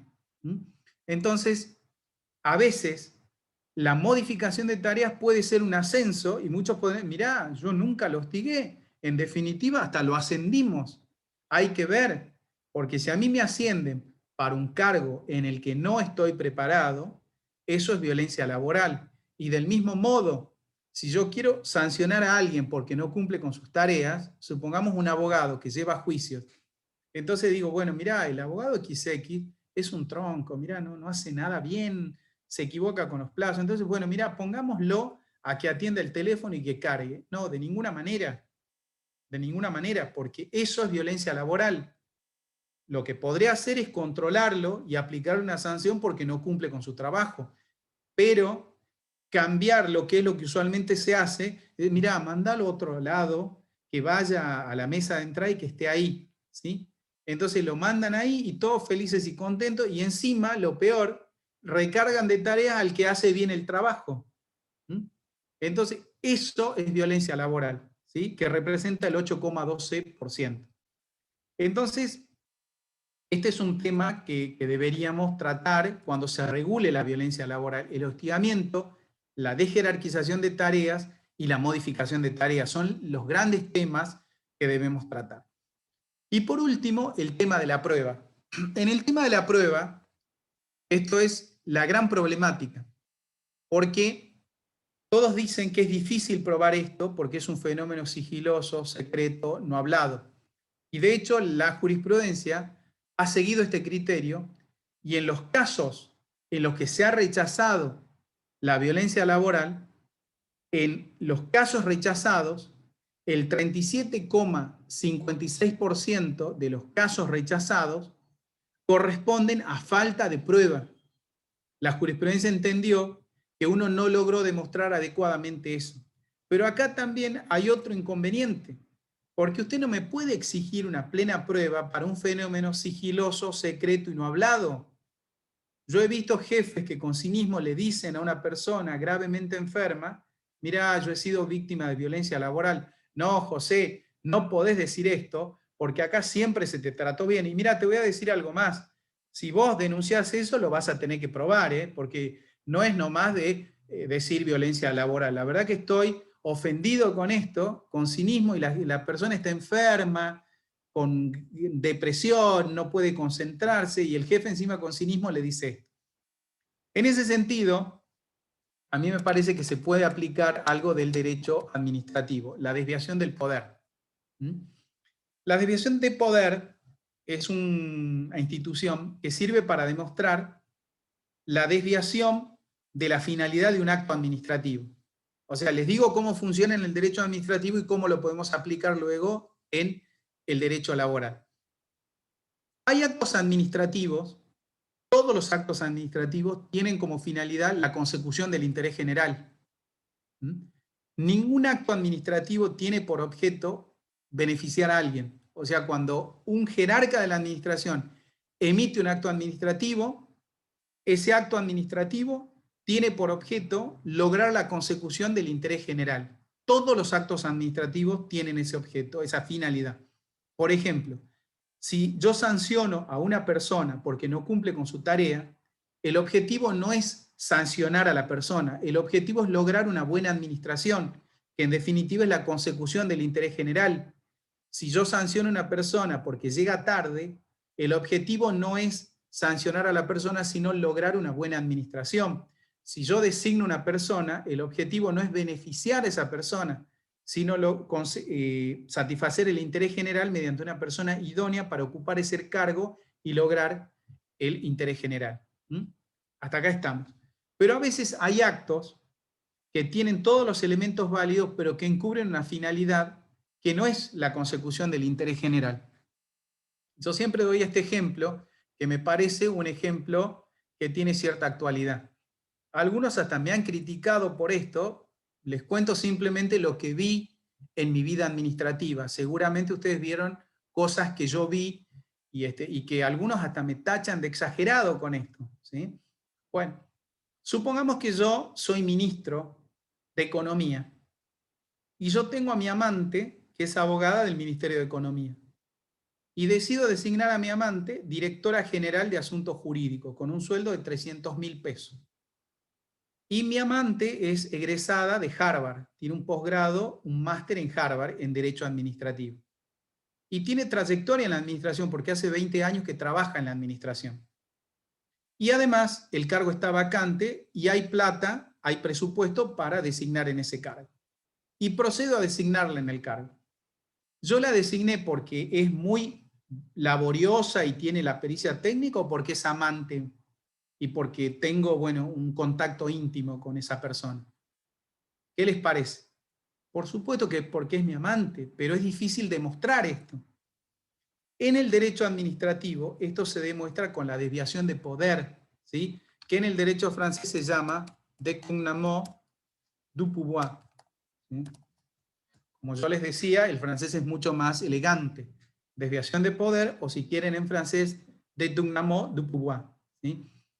Entonces, el acto administrativo tiene todos los elementos válidos, pero que encubre una finalidad distinta, un móvil psicológico. Yo lo que quiero es no darle mi plata a mi amante y que la paguen todos ustedes del presupuesto, ¿sí?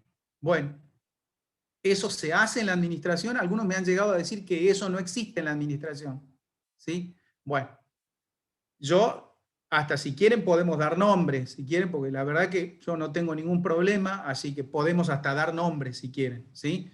Pero bueno, como es un ámbito académico, no lo vamos a hacer porque también sería personalizar, pero no tengo ningún inconveniente porque en algún momento me van a pegar un tiro a mí, pero lo que sí les digo es que esto que vi es la verdad. Es mejor, como decía Goebbels, una mentira creíble antes que una verdad inverosímil, ¿sí? Entonces, acá la doctora Da Costa ya me dice que hay un caso reciente. Bueno, y yo he visto varios casos en 20 años, ¿sí?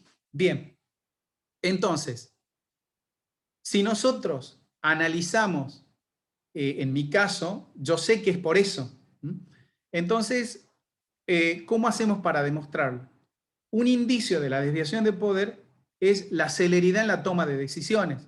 Por ejemplo, mando el pedido de designación a las 10 de la mañana, a las 10:30 se expide jurídico, a las 10:45 está afectada la partida presupuestaria, a las 11 ya está publicado en el boletín oficial y a la 1 de la tarde la ordenanza ya le armó la oficina a la nueva directora general de Asuntos Jurídicos, máster en Harvard.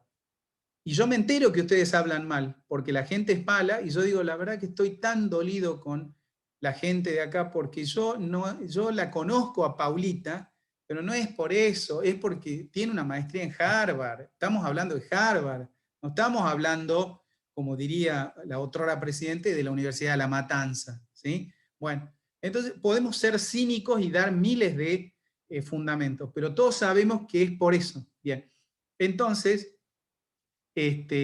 acá la doctora Moretti se ríe y se me ofende. Bueno, pero es lo que hemos visto, ¿no? Bueno, entonces, ¿qué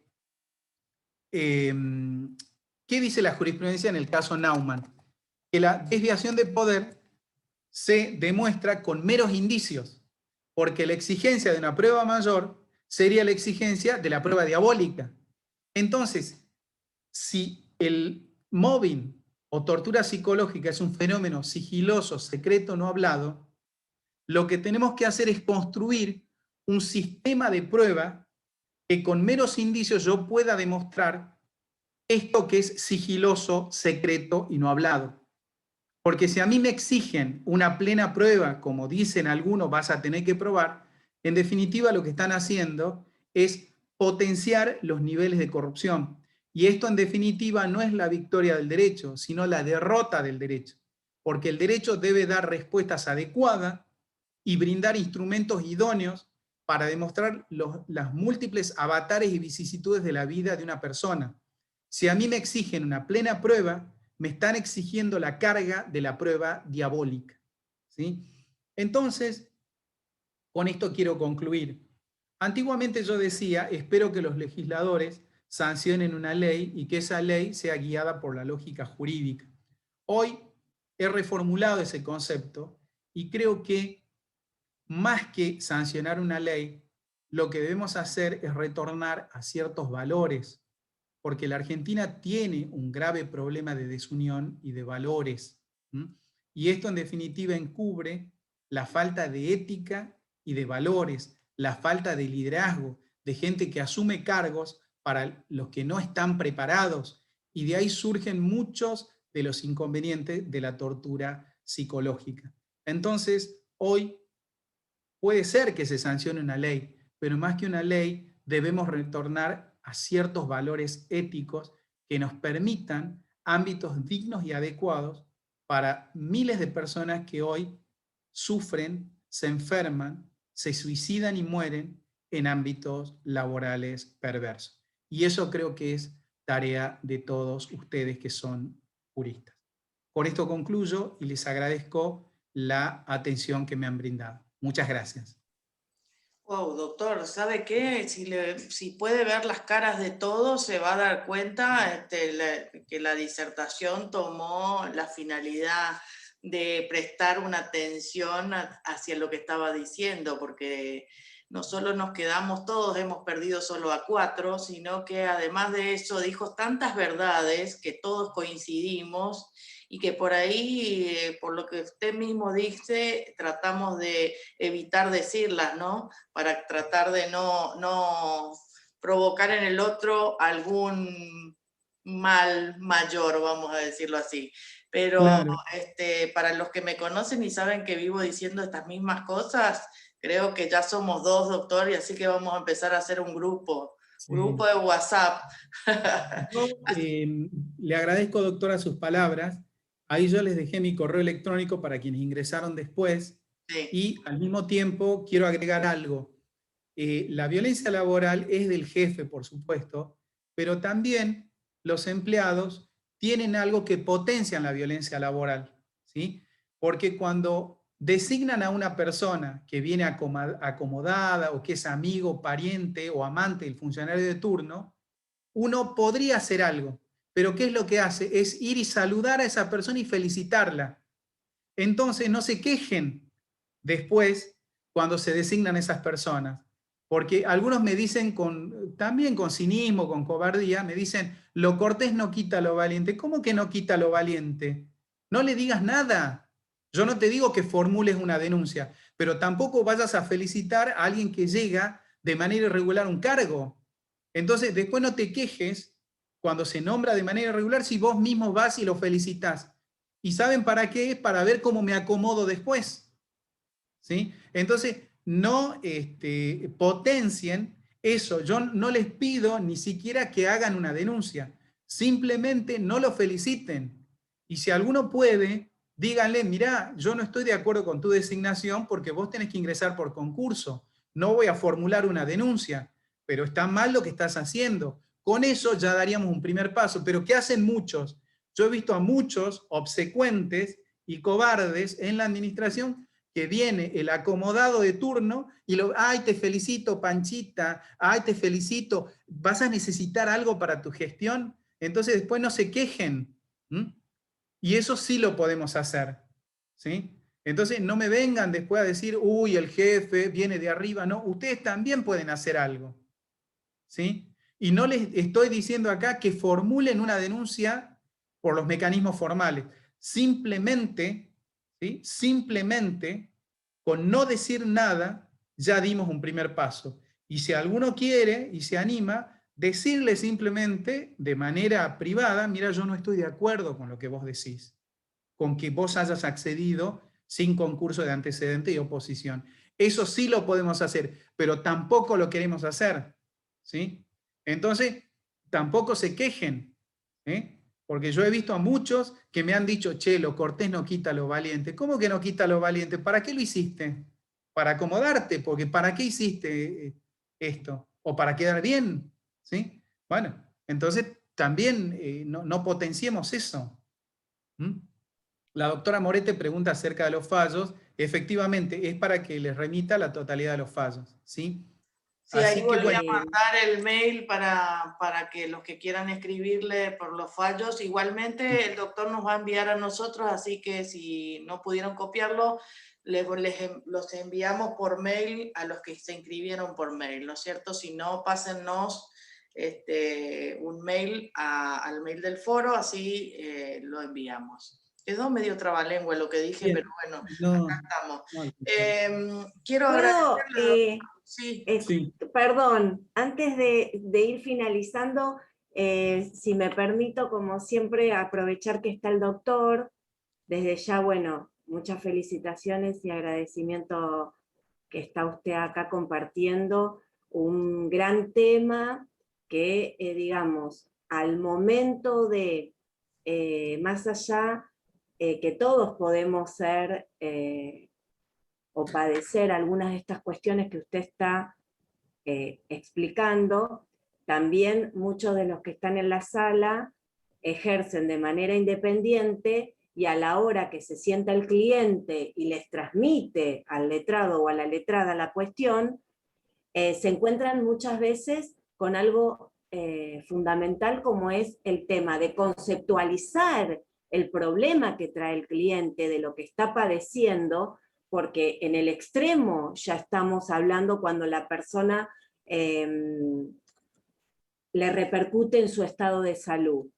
Entonces, a veces el letrado, la letrada, estoy hablando en la administración pública, en donde todas las decisiones o las órdenes muchas veces son de manera verbal, y a veces no es que uno no quiere ser sometido o no quiere, digamos, uno no va por la vida buscando enemigos, ni tampoco cada uno hace su camino y su trayectoria como decide.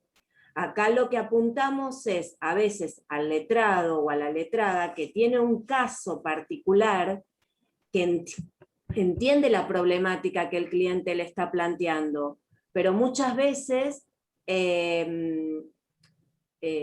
no estamos magnificando en cuanto a la vida determinada que lleva, por supuesto, a esa decisión por ese hecho, digamos, dañoso del jefe o del compañero.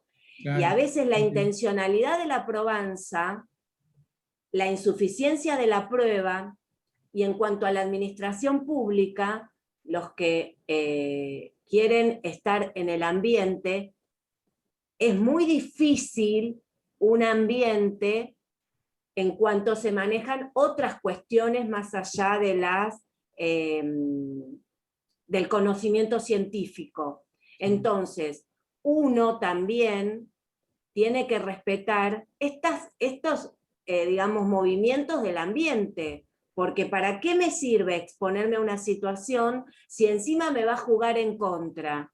Claro. Primero como uno y después digo, al letrado o a la letrada que se le pone en juego esta situación, ¿qué elemento le damos como para que quede y que pueda probar la intencionalidad del jefe, que en definitiva quería amargarlo o quería en definitiva que renuncie y obtener ese lugar para designar a otro? Es muy difícil el tema de poder llevarlo al estrado, digamos, ¿no? Como para que quede condenada la persona, ¿no? Y digamos que la persona, digamos, en definitiva no pierda su trabajo, ¿no? Claro.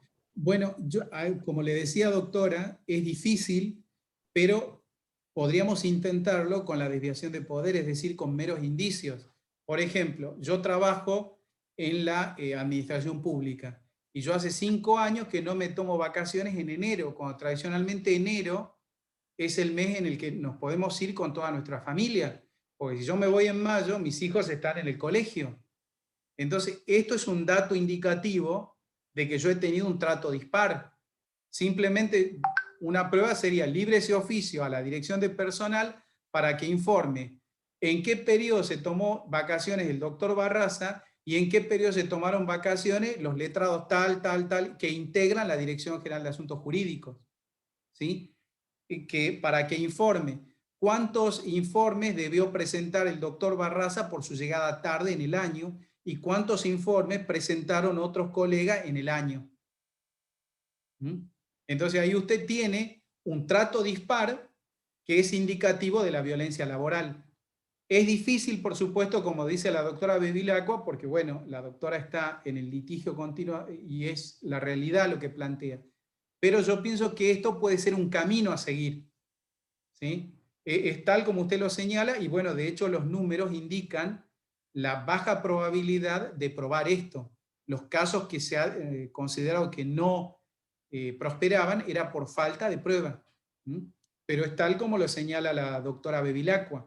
Es muy difícil de demostrar, pero yo creo que el camino que podemos intentar es con los meros indicios. Y además, en el empleo público subrayamos el tema, que no es menor, del tema de el principio de estabilidad, precisamente para Ese es no otro. estar, claro, sujetos a estas movidas en lo que, digamos, suceden en estas organizaciones públicas con el tema eleccionario, ¿no? Pero ahí Que no es menor. Bien, y después, bueno, la doctora Da Costa quería preguntar algo. ella puede reactivarse su micrófono, Lía.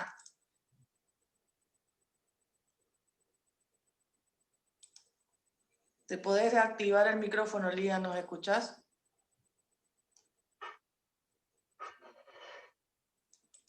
Lía. Ahora sí, porque lo tenía bloqueado.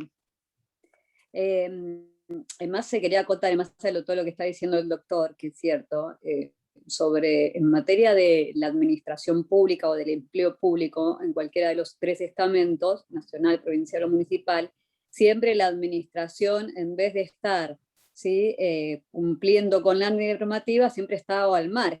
En todo lo que uno ha estudiado sobre el Estado de Derecho, que significa el cumplimiento del derecho, de la norma, la administración deja bastante que decir sobre esas cuestiones.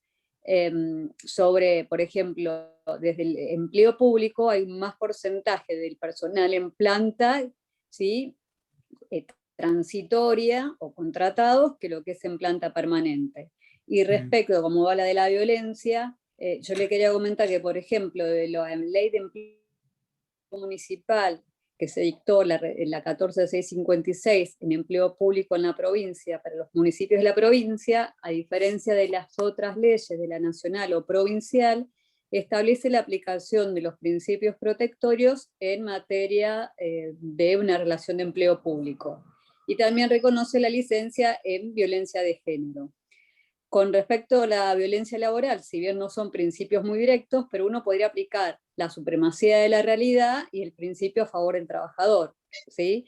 Y si uno analiza además con determinados principios que están en la órbita del derecho administrativo, como informalismo a favor del administrado, digamos, creo que hay algunos principios, y aplicando también lo que habla del código de ética en la función administrativa, que también se aplica en la administración pública en los tres estamentos, digamos que hay herramientas como para poder plantear en un área tanto administrativa como en el marco de un proceso judicial, ¿sí?, ante un caso de moving.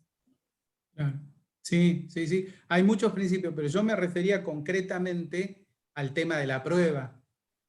Pero también, sí, por supuesto, el código de ética se aplica en el ámbito de la administración pública, porque, por ejemplo, en las relaciones de derecho privado, ese código no es aplicable. Y después hay una pregunta que hay un aporte acá. Quería leerles esto que escribió la doctora Pereira, que dice que en la administración pública no se puede tener juicios contra el Estado, pues para ascensos o para retiros anticipados voluntarios no se hace lugar si se tiene juicio contra el Estado. Se pide certificación de parte de la Fiscalía de Estado. Eso también me parece que sería como muy descubierto, ¿no? Porque esto impide directamente que se pueda realizar cualquier juicio que tenga que ver contra el Estado. Perdón, escuche, yo algo acá que me gustaría, digamos, si quiere profundizar el doctor, está claro que a veces se puede probar el daño, ¿no?, por pericia psicológica, psiquiátrica. El tema es la relación de causalidad de ese hecho, digamos, violento o amenaza o esa tortura laboral de parte de esa persona, de ese sujeto, con directamente proporcional por el daño. Entonces ahí es donde quizás en la causa o en el elemento desde el inicio, hay que, digamos, graficar y poderlo llevar al juzgador para que le quede claro esa relación de causalidad, porque el daño muchas veces lo probamos, pero a veces la relación de causalidad es donde, digamos, queda un bache, un vacío, ¿no? No sé si me explico. Sí, sí, sí. Bueno, eso ya va a depender, bueno, de la expertise del abogado de demostrar la relación de causalidad. Lo que pasa es que antes de demostrar la relación de causalidad, lo que hay que demostrar es que hubo tortura psicológica o violencia laboral o mobbing. Porque si no demostramos eso, todo lo demás se cae. ¿Mm? Imagínense que yo digo, no, mira, mi jefe me acosó. Pero ¿y cómo te acosó? Tenés que demostrar esto. ¿Sí? Y después de eso viene lo que usted plantea, doctora, que es la relación de causalidad, bueno, que ya también es uno de los obstáculos y hay que demostrar una conexión entre el hecho dañoso y la conducta. ¿Sí? Bueno, pero eso ya será motivo de una segunda instancia. El problema es que ahora ni siquiera se admite por meros indicios la existencia de violencia laboral. La jurisprudencia ha sido muy limitativa en ese sentido. Ese es el punto. Y después, bueno, lo que usted señalaba, del mismo modo el doctor Funol acá de la provincia de Salta, nos plantea la pericia psicológica, si es muy sólida, sirve como prueba. Efectivamente, pero ya es una prueba plena. Acá el psiquiatra o el psicólogo nos dice, esto es consecuencia de una situación de violencia. ¿Sí? Entonces, yo lo que les hacía referencia era a los meros indicios, por supuesto.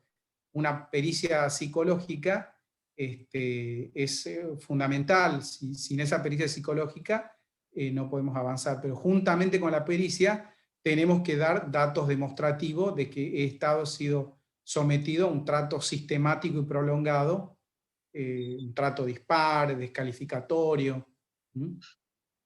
Así que bueno, esa es la situación actual.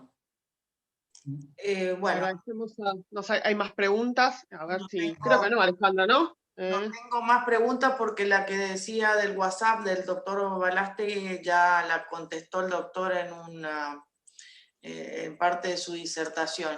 Yo creo que en este momento lo que está sucediendo es que, bueno, los que trabajan en el Estado saben cómo se mueve el Estado y qué es lo que tienen que o deben respetar y qué no, y los que trabajamos de manera privada o autónoma, como quieran llamarlo, que somos abogados independientes, muchas veces sí, somos los que nos vamos a mandar a ir contra el Estado, porque no creo que ninguna persona que trabaje en el Estado, y le digo como defensora de algunos policías, quiera realizar la denuncia contra el Estado, porque sabemos que entramos en un litigio de millones de años, en un litigio donde los plazos para el Estado son interminables, en un litigio donde algún día los nietos de esa persona cobrarán, y me parece que ahí es donde la persona que trabaja en el Estado es donde se quiebra y no quiere realizar este tipo de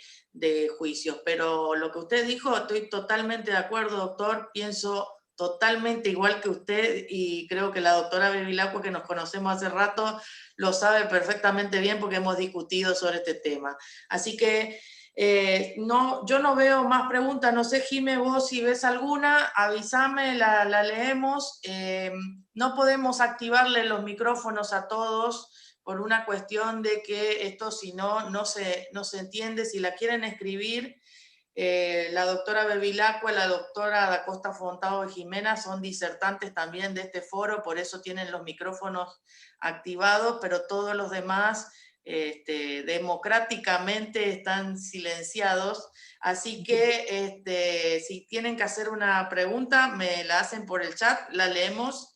Y si no, le damos gracias al doctor. A ver, el doctor Martín Silva Montaner dice, doctor, le planteo un caso. En una empresa hay personal en relación de dependencia directa y personal contratado por medio de una agencia de servicios temporales, pero que desarrolla las mismas tareas que el personal efectivo.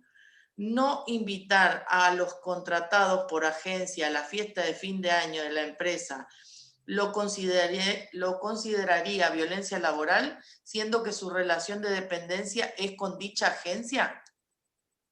Sí, por supuesto, porque en definitiva toda relación es laboral. No tiene nada que ver que sea contratado por agencia. Usted está prestando funciones en un ámbito y a partir de ese momento, independientemente del origen de su contratación, se le deben garantizar condiciones dignas y equitativas de labor.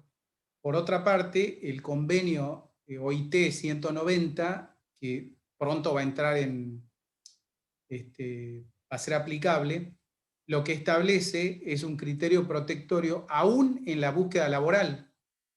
O sea, usted cuando empieza su búsqueda laboral y va a una entrevista de trabajo, a partir de ese momento usted puede considerar esa entrevista como violatoria de su dignidad y al mismo tiempo puede ser víctima de violencia laboral, según los términos del convenio. A mí me parece una exageración, ¿sí? Esto. Pero bueno, habría que ver hasta qué punto, porque acá no hay una relación laboral, yo estoy en una búsqueda laboral, pero bueno, las previsiones del convenio hablan entonces de que usted debe ser protegido aún en la búsqueda laboral. O sea, yo voy a la empresa Molinos Río de la Plata, estoy en una búsqueda laboral y a mí me tratan mal en la entrevista laboral. Entonces yo le inicio una demanda por violencia laboral a Molinos Río de la Plata. Teniendo en cuenta esas previsiones, creo que se puede contestar la inquietud del doctor Silva Montaner. Bueno, doctor, no hay más preguntas. No hay más preguntas, ¿no? No. Casi 2 horas, doctor. Sí. Así que le agradecemos desde ya. Le paso con Jimena para que despida al doctor. Le agradecemos a todos los colegas que están presentes. Agradecemos a nuestras disertantes, como siempre, por acompañarnos, a Lía, a Lilian. A todos los colegas que estuvieron presentes. Doctor, como siempre, un placer tenerlo. Ya estamos planificando con usted otra jornada. Muchas gracias. Lo dejo con Jimena para que termine esta charla, o este mate jurídico, como le llamamos nosotros, con usted. Así que un abrazo, buenas tardes. Muchas gracias y gracias por los aplausos y los dibujitos, los aplausos. Muchas gracias. Yo, doctor, le agradezco por su excelente disertación.